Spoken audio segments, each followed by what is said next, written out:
নমস্কাৰ টাইমেটলৈ স্বাগতম জনাইছো মহিমাক্ষী। দেশত আৰম্ভ হ'ল সি প্লেনেৰে এতিয়া যাতায়াত আৰু গুৱাহাটীৰ পাণ্ডুঘাটত কৰা হৈছে পৰীক্ষণ। আনফালে কৈ এই পৰীক্ষণত উপস্থিত থাকে পৰ্যটন মন্ত্ৰী জয়ন্ত মল্ল বৰুৱা আৰু এই অনুষ্ঠানত অংশগ্ৰহণ কৰিছে, তেখেতে মন্তব্য কৰিছে। ৰাজ্যৰ পৰ্যটন ক্ষেত্ৰত নৱতম সংযোজন, এয়া ৰাজ্যবাসীৰ বাবে অতি ভাল খবৰ আহি পৰিছে, সুখবৰ আহি পৰিছে।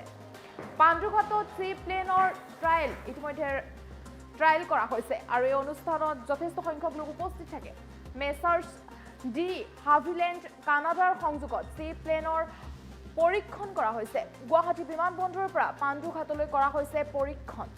ৰাজ্যৰ পৰ্যটন ক্ষেত্ৰৰ নৱতম সংযোজন, ৰাজ্যবাসীৰ বাবে এয়া অতি ভাল খবৰ। পৰীক্ষণত অংশগ্ৰহণ কৰে পৰ্যটন মন্ত্ৰী জয়ন্ত মল্ল বৰুৱা। নৱতম সংযোজন, ৰাজ্যৰ পৰ্যটন ক্ষেত্ৰত নৱতম সংযোজন ৰাজ্যবাসীৰ বাবে অতি ভাল খবৰ। দেশত যিহেতু আৰম্ভ হ'ব সি প্লেনেৰে যাতায়াত আৰম্ভ হ'ব দেশত আৰু গুৱাহাটীৰ পাণ্ডুঘাটত কৰা হৈছে পৰীক্ষণ। ইয়াৰ পৰীক্ষণ গুৱাহাটীৰ পাণ্ডুঘাটত কৰা হৈছে।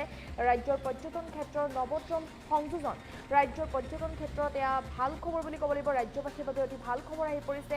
পাণ্ডুঘাটত সি প্লেনেৰে ট্ৰায়েল ৰান কৰা হৈছে আৰু মেচাৰ্ছ ডি হাভিলেণ্ড কানাডাৰ সহযোগত সি প্লেনৰ পৰীক্ষণ কৰা হৈছে। আনফালে গুৱাহাটীৰ বিমানবন্দৰৰ পৰা পাণ্ডুঘাটলৈ কৰা হৈছে পৰীক্ষণ। পৰীক্ষণত অংশগ্ৰহণ কৰে পৰ্যটন মন্ত্ৰী জয়ন্ত মল্ল বৰুৱা। তেখেতৰ মন্তব্য আছে, মন্তব্য আগবঢ়াইছে।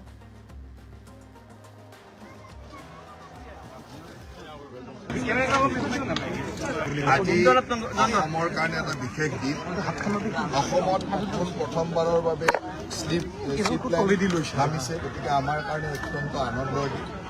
পৰীক্ষামূলকভাৱে আজি চি প্লেন আমি বৰঝাৰ বিমানবন্দৰৰ পৰা পাণ্ডুঘাটলৈকে চলাই আমি নামিছোঁ। মোৰ লগত আমাৰ মেয়ৰ, ডেপুটি মেয়ৰ সকলো আছে। আমি খুব সুন্দৰভাৱে লেণ্ডিং কৰিছোঁ আৰু এই চি প্লেনৰ সংযোজনে নিশ্চয়কৈ আমাক আৰু 6 মাহ এবছৰ হয়তো লাগিব অপাৰেশ্যনেল কৰালৈকে।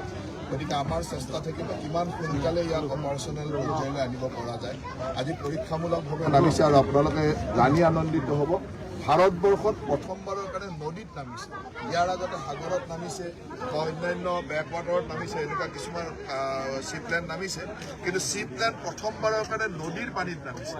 গতিকে এইটো আমাৰ কাৰণে আনন্দৰ কথা আৰু এই পৰীক্ষামূলক যেতিয়া সফল হ'ল, মই ভাবোঁ যে অসমৰ যোগাযোগ ব্যৱস্থা আৰু পৰ্যটন ক্ষেত্ৰখনৰ এটা ডাঙৰ সংযোজন। আজি এই চি প্লেন যদি আমি ভৱিষ্যতলৈ কাজিৰঙা, উমৰাংচু, মাজুলী, ডিব্ৰুগড় ইত্যাদিলৈ চলাব পাৰোঁ, অসমৰ গোটেই যাতায়াত ব্যৱস্থাটো পৰ্যটন ক্ষেত্ৰখন বহুখিনি একেলগে আগবাঢ়ি যাব। সেইকাৰণে মই অত্যন্ত আনন্দ অনুভৱ কৰিছোঁ। আমাৰ ট্ৰান্সপৰ্ট ডিপাৰ্টমেণ্ট আৰু পৰ্যটন বিভাগ দুয়োটাকে ধন্যবাদ দিছোঁ। খুব সুন্দৰভাৱে এই চি প্লেনৰ লেণ্ডিং কৰিলে আৰু ইয়াৰ লগত জড়িত সকলোকে মই ধন্যবাদ নিশ্চয়কৈ জীৱনত প্ৰথমবাৰ চি প্লেনত উঠিছোঁ, সেইকাৰণে আনন্দ অনুভৱ কৰিছোঁ আৰু ইয়াত কোনো চিন্তা কৰিবলগীয়া নাই। খুব সুন্দৰভাৱে আমি এয়াৰপৰ্টৰ পৰা আমাক 5-7 মিনিট লাগিছে গতিকে একেবাৰে কম। তাৰ আগতে লেণ্ডিঙৰ আগত ব্ৰহ্মপুত্ৰৰ ওপৰত এপাৰ্টখন ঘূৰাইছে, গতিকে চায়ো ভাল লাগিছে আৰু খুব সুন্দৰ এটা আৰু ওপৰৰ পৰা যিটো ভিউ, এই ভিউটো সঁচাকৈ খুব মনোমোহা। ইয়াততো বহুত বেছি খৰচ, কিন্তু আমাৰ কাৰণে বিশেষকৈ অসমৰ দৰে ৰাজ্য এখনৰ কাৰণে য'ত যথেষ্ট পৰিমাণে ৱাটাৰ বডি আছে আৰু প্ৰত্যেক টুৰিষ্ট ডেষ্টিনেশ্যনৰ ওচৰত খুব সুন্দৰ সুন্দৰ ৱাটাৰ বডি আছে আৰু সেইকাৰণে মই ভাবোঁ যে অসমত চি প্লেনৰ ছাকচেছফুল হোৱাটো অসমৰ ভৱিষ্যতৰ পৰ্যটন উদ্যোগ আৰু অসমৰ যোগাযোগ ব্যৱস্থাৰ কাৰণে এটা অত্যন্ত নতুন সংযোজন আৰু অত্যন্ত সুদূৰ প্ৰসাৰী সংযোজন। এই চি প্লেন আহিলে যিকোনো ঠাইত আপোনাৰ নমাৰ সুবিধা থাকিব নিশ্চয়কৈ, কাৰণ ৱাটাৰ বডি থকা ঠাইত যিকোনো জলাশয় থকা ঠাইতে আমি নামিব পাৰিম।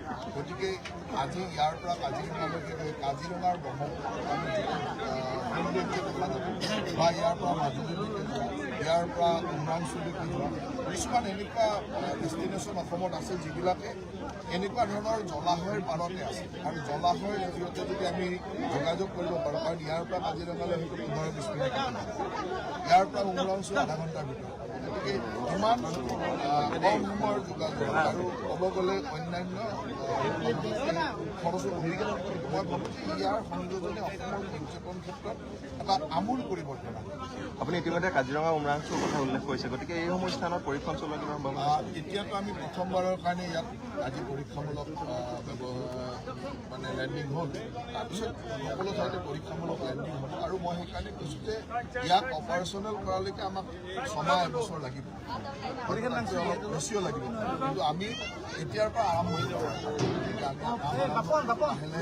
এই কামটো চলি থাকিব গোটেই পৰীক্ষামূলক লেণ্ডিং সকলো ঠাইত হোৱাৰ পিছত আমি কেনেকৈ চলাব যিকোনো জলাশয়